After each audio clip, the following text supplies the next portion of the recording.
नमस्कार, आप देख रहे हैं IBC 24। मैं हूं आपके साथ विजय कुमार पंड्या। मेरा मध्य प्रदेश की शुरुआत करते सबसे पहले बात करते हैं राजधानी भोपाल की, जहां कुछ देर में कांग्रेस विधायक दल की बैठक होगी। पूर्व सीएम कमलनाथ के निवास में यह बैठक चलेगी, जो कि उपचुनाव को लेकर रणनीति इसमें बनाई जाएगी। और बैठक में शामिल होने के लिए पूर्व मंत्री लाखन सिंह पहुंचे। मंत्री अरविंद भदौरिया के बयान पर भी लाखन सिंह ने कहा है कि उनकी सरकार है, जो बोले उनके लिए वो जायज है।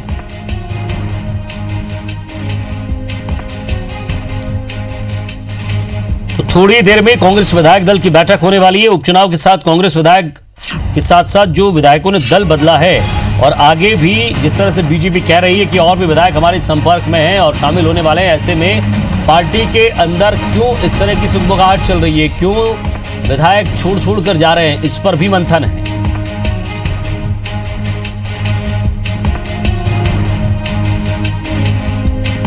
इस खबर पर और ज्यादा बातचीत के लिए हमारे संवाददाता राकेश चतुर्वेदी हमारे साथ जुड़ रहे हैं। राकेश,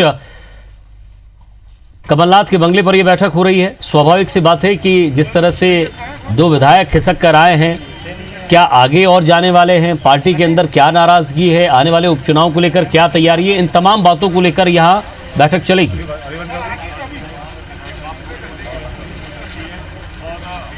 बिल्कुल विजय, ये तमाम मुद्दे आपने बताए हैं। बैठक में इन्हीं मुद्दों पर चर्चा होने वाली है और फिलहाल हम देख पा रहे हैं कि पूर्व सीएम कमलनाथ के निवास पर विधायक हैं, उनके आने का सिलसिला जारी है और करीब 10 मिनट बाद ये बैठक शुरू हो जाएगी, जिसमें हर एक विधायक से उसके क्षेत्र को लेकर और जो पड़ोसी सीट, ऐसी सीट जहां पर कि जो कांग्रेस के विधायक थे और बीजेपी में शामिल हो चुके हैं, इस्तीफा दे चुके हैं, उन सीटों पर जीत की रणनीति को लेकर मंथन होगा। मंथन इस बात को लेकर भी होगा कि वो क्या कारण है कि 22 विधायकों के इस्तीफे के बाद में जो विधायक गए उनके जाने का कारण क्या है, क्या उन पर प्रेशर बनाया गया था। क्योंकि अभी हम बात करें, जो तमाम विधायक पूर्व सीएम कमलनाथ के निवास पर पहुंचते जा रहे हैं, उसमें से संजय सराफ, उन्होंने साफ तौर पर यह आरोप लगाया है कि उनको भी कई तरह के ऑफर दिए गए थे। जब उन्होंने ऑफर नहीं लिए तो उनके बिजनेस पर भी अटैक करने का प्रयास किया था। उनका ये कहना है कि वर्तमान समय में भी अभी दूसरे जो सूत्र हैं, दूसरे जो संपर्क हैं, उनके जरिए उनसे संपर्क साधने का बीजेपी प्रयास कर रही है।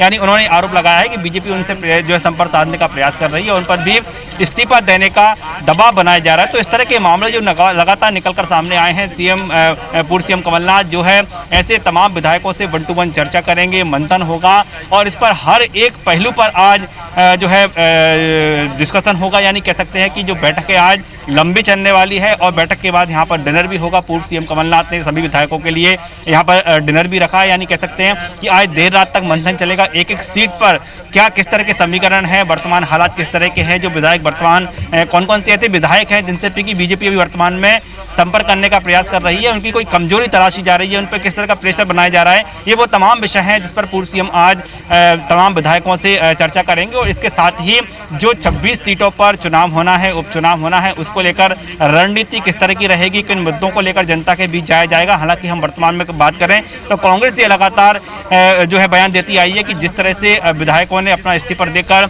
जो लोकतंत्र की कुठाराघात किया है, इसको मुख्य रूप से एक चुनावी मुद्दा बनाया जाएगा। लेकिन इसके साथ ही जो तमामी जमीनी पहलू हैं, उन पर भी जो है आज मंथन होगा। इस समय देख पा रहे हैं कि जो तमाम ये जो गाड़ियां हैं, ये फिलहाल जो विधायक है उनके जाने का, उनके पहुंचने का जो है सिलसिला जारी है। अभी भी विधायक जो है अभी कई बचे हुए हैं। ऐसे में जो बैठक है करीब 10 मिनट बाद शुरू होगी और पूर्व सीएम दिग्विजय सिंह भी इस बैठक में शामिल होने के लिए पहुंच चुके हैं। दिग्विजय सिंह की फिलहाल वर्तमान में जो पूर्व सीएम कमलनाथ हैं उनसे जो है एकांत में बातचीत जारी है। लेकिन जो तमाम विधायकों के पहुंचने के बाद ये बैठक का सिलसिला शुरू होगा, जो कि आज देर तक ये तमाम विषयों को लेकर आज मंथन होगा। विजय जी, नजर बनाए रखिएगा। राकेश, बहुत बहुत शुक्रिया इस तमाम बातचीत के लिए। आगे भी आपसे अपडेट लेते रहेंगे।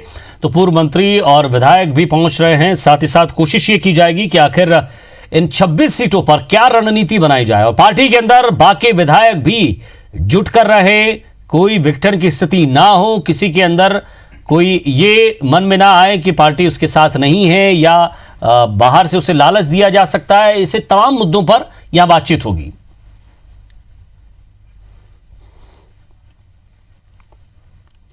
सत्ता के मद में पूरी तरह वो चूर हैं। इस समय वो जो कह रहे हैं, जो बोल रहे हैं, वो उनके लिए सब जायज है। तो क्या फ़र्क पड़ता है, जिसको जहाँ जाना है जाए। मैं तो ये कहूँगा कि लोकतंत्र में किसी भी व्यक्ति को ये नहीं भूलना चाहिए कि वो जिस पद पर बैठा है वहाँ पर वो जनता के आशीर्वाद से बैठा है। अब क्या रणनीति लड़ेंगे, आगे बढ़ेंगे और मध्य प्रदेश की जनता की सेवा करेंगे। भारतीय जनता पार्टी का जो स्वभाव है, लोकतंत्र की हत्या करने वाले लोग हैं, वो लोकतंत्र की हत्या करने वाले लोग जो है लोगों को दबाने की हर तरफ से प्रयास कर रहे कि वो लोकतंत्र की गला घोंट दें। और स्वाभाविक रूप से जो मजबूत विधायक हैं वो क्या डरना है उनको, और डरने की कोई बात ही नहीं भारतीय जनता पार्टी से। भारतीय जनता पार्टी का कोई चरित्र साफ सुथरा है क्या? चलिए, तो किसी को कोई फर्क नहीं पड़ता, डरने की कोई ज़रूरत नहीं है। लेकिन दो विधायक फिलहाल जो है वो बीजेपी ज्वाइन कर चुके हैं। बैठक चल रही है, इस बैठक में यही मंथन है, लेकिन बयान मीडिया में कुछ और ही आ रहे हैं। आगे बढ़ते हैं। मध्य प्रदेश के सहकारिता मंत्री अरविंद भदौरिया ने भिंड में कांग्रेस नेताओं को शुचिता का पाठ पढ़ाने के दौरान खुद आपा खो दिया। उन्होंने पूर्व मुख्यमंत्री और सांसद दिग्विजय सिंह, उनके बेटे जयवर्धन सिंह और जीतू पटवारी पर अमर्यादित टिप्पणी की। उन्होंने पूर्व की कमलनाथ सरकार पर भी जमकर हमला बोला। दरअसल भदौरिया मंत्री बनने के बाद पहली बार भिंड आए थे। इस दौरान उनका भाजपा कार्यकर्ताओं ने जोरदार स्वागत किया। इस दौरान सभा को संबोधित करते हुए उन्होंने ये टिप्पणी की। हालांकि कांग्रेस की तरफ से भी पीसी शर्मा ने पलटवार किया है।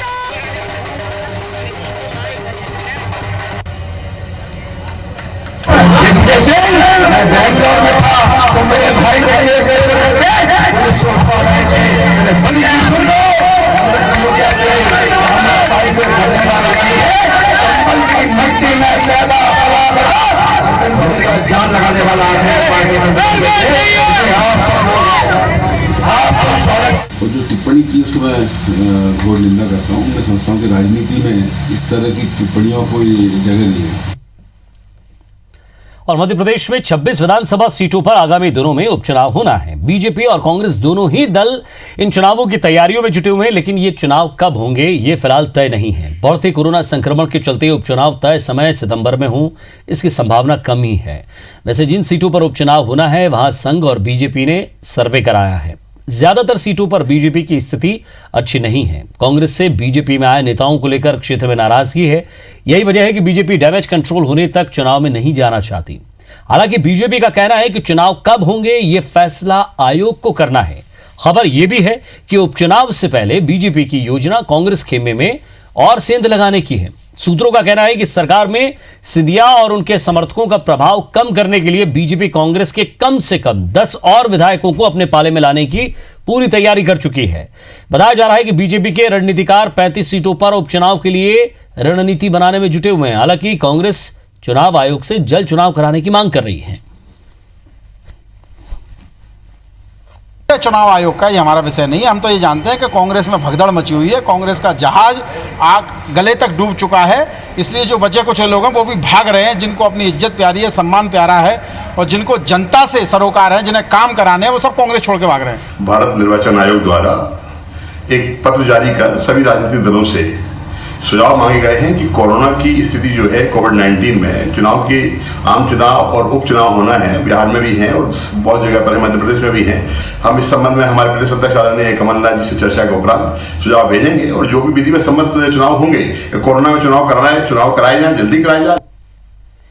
चुनाव आयोग ने मध्य प्रदेश में आगामी दिनों में होने वाले 26 सीटों के विधानसभा उपचुनाव के लिए निर्देश जारी कर राजनीतिक दलों से उनकी राय मांगी है। चुनाव आयोग ने सख्त हिदायत देते हुए कहा है कि कोरोना महामारी के बीच राजनीतिक दल बड़ी सभाएं करने से परहेज करें ताकि संक्रमण को फैलने से रोका जा सके। चुनाव आयोग द्वारा जारी निर्देश में स्पष्ट रूप से डिजास्टर मैनेजमेंट एक्ट 2005 की सेफ्टी के लिहाज से दी गई गाइडलाइन का पालन करने को कहा है और 31 जुलाई तक राजनीतिक दलों से उनके सुझाव मांगे हैं। चुनाव आयोग ने महामारी के चलते मध्य प्रदेश में होने वाले उपचुनाव की समय सीमा नहीं बताई है, बस इतना ही कहा है कि ये उपचुनाव 2020 में कराया जाना है। मसलन आमतौर पर बड़े मैदानों में होने वाली सभाएं जिसमें बड़ी संख्या में लोग इकट्ठा होते हैं, किसी भी सार्वजनिक स्थल पर आम सभा का आयोजन किया जाता है तो मंच पर आसीन वक्ता और नीचे बैठने वाले लोग मास्क लगाकर बैठें या मास्क लगाकर पहुंचे। बगैर मास्क के मीटिंग में उपस्थित ना हो। आम सभा में सोशल डिस्टेंसिंग का पालन कराया जाए, यानी प्रत्येक व्यक्ति के बीच 2 मीटर की दूरी होना चाहिए जिससे संक्रमण से बचा जा सके। और आम सभा का आयोजन राजनीतिक दल मीटिंग में जितने भी लोग आते हैं उनकी थर्मल स्क्रीनिंग करें। साथ ही जिस स्थल पर आम सभा का आयोजन किया जा रहा है उस स्थान और वहां पहुंचने वाले लोगों को सैनिटाइज किए जाने की व्यवस्था की जाए। और इधर सांवेर विधानसभा के उपचुनाव में नर्मदा के पानी का मुद्दा बड़ा बनता जा रहा है, क्योंकि सांवेर विधानसभा में हाल ही में 184 गांव तक नर्मदा का पानी पहुंचाने की परियोजना की शुरुआत हुई है, जिसे लेकर कांग्रेस का आरोप है कि सांवेर तक नर्मदा का पानी पहुंचाने का काम पूर्व की कमलनाथ सरकार के कार्यकाल में हुआ था। पूर्व में नर्मदा घाटी विकास मंत्री सुरेंद्र सिंह बघेल ने तुलसी सिलावट के सामने इस परियोजना की शुरुआत की थी, लेकिन भाजपा अब इसका श्रेय ले रही है। कांग्रेस ने इन आरोपों को भाजपा ने बेबुनियाद बताया। कांग्रेस के आरोपों को जल संसाधन मंत्री और सांवेर विधानसभा के संभावित उम्मीदवार तुलसी सिलावट का कहना है कि केवल शिलान्यास करने से कुछ नहीं होता, योजना को जमीन पर उतारना पड़ता है। मुख्यमंत्री शिवराज सिंह चौहान की वजह से नर्मदा मालवा तक पहुंची और अब सांवेर के 184 गांव तक नर्मदा का पानी पहुंचेगा। नर्मदा की योजना बनी, मध्य प्रदेश के ओजस्वी मुख्यमंत्री किसान के बेटे ने इस योजना को ज्योतिराय सिंधिया जी की और सभी विधायक और सांसद भारतीय जनता पार्टी के, मैंने जब उनसे अनुरोध किया था तो उन्होंने इस योजना को दी। तुलसी सिलावट जी भी उसमें थे, उस कार्यक्रम में उनके भाषण है, और रानी बघेल जी ने वहाँ पे उद्घाटन किया था और इनने उसमें बोला था कि नर्मदा मैया हम लाए हैं, तो वो वीडियो आपके पास होंगे। ये सिवाय झूठ के अलावा कुछ नहीं कर रहे हैं। और मध्य प्रदेश बीजेपी के अध्यक्ष बीडी शर्मा की नई टीम एक हफ्ते में आकार ले सकती है और इसके लिए मंथन का दौर शुरू हो गया है। नई टीम के गठन को लेकर प्रदेश अध्यक्ष बीडी शर्मा और संगठन महामंत्री सुहास भगत के बीच बंद कमरे में घंटों तक चर्चा हुई। संगठन के गठन को लेकर सीएम शिवराज सिंह चौहान ने भी आज का दिन रिजर्व रखा। बताया जा रहा है कि नई कार्यकारिणी में नए चेहरों को मौका दिया जाएगा। हालांकि नई टीम में जातिगत, भौगोलिक और गुटी संतुलन बैठाना बड़ी चुनौती है। साथ ही मंत्रिमंडल की तरह सिंधिया समर्थकों को समायोजित करना मुश्किल बना हुआ है। आपको बता दें कि प्रदेश में बीजेपी की नई टीम का गठन करीब 5 साल बाद होने जा रहा है। 2015 में नंद कुमार सिंह चौहान ने कार्यकारिणी बनाई थी। इसके बाद राकेश सिंह ने भी इसी टीम को काम के लिए आगे बढ़ाया। अब बीडी शर्मा अपनी नई टीम तैयार करने में जुटे हुए हैं।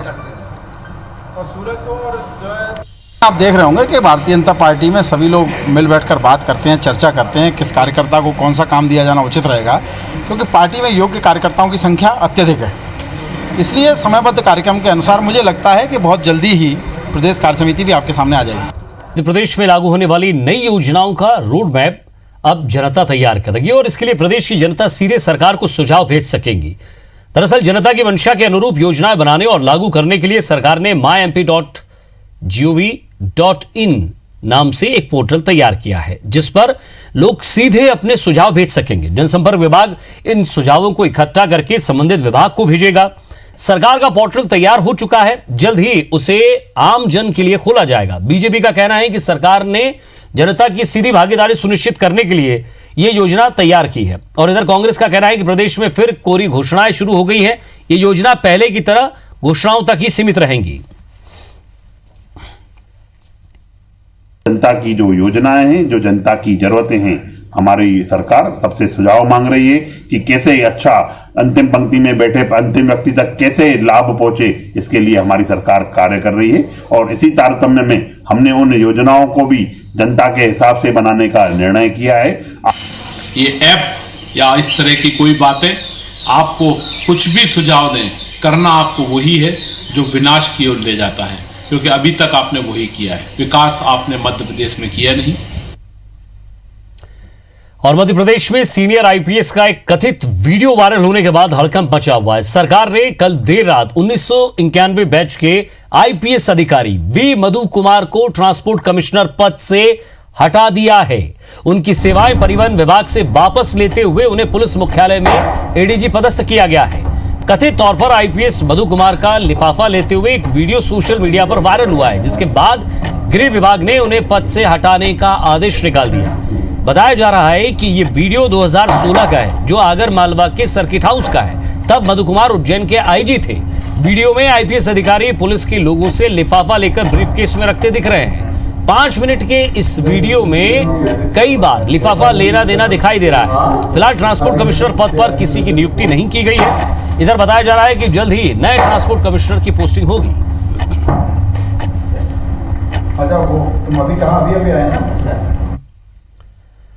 और कोरोना संक्रमित लोगों की लगातार बढ़ती संख्या पर ब्रेक लगाने के लिए आज पूरे मध्य प्रदेश में लॉकडाउन है। एक दिन के इस लॉकडाउन का असर जबलपुर में भी देखने को मिला है। जबलपुर में लगाए गए एक दिन के इस लॉकडाउन में जरूरी दवाएं और बाकी जरूरी सेवाओं को छोड़कर सभी दुकानें बंद थीं। 2 पहिया 4 पहिया वाहन के भी पहिए थमे हुए थे। हालांकि जिला प्रशासन ने लॉकडाउन में होम डिलीवरी के साथ ही आवश्यक सेवाओं के नाम पर दूध की दुकानें सुबह और शाम खोलने की इजाजत जरूर दी थी और इसके साथ ही दवाई की दुकानें, पेट्रोल पंप, गैस एजेंसी को राहत के नाम पर छूट दी गई। भोपाल में हालांकि लॉकडाउन के दूसरे दिन इस तरह पहले रविवार के मुकाबले इस बार ज्यादा लोग सड़कों पर नजर आए।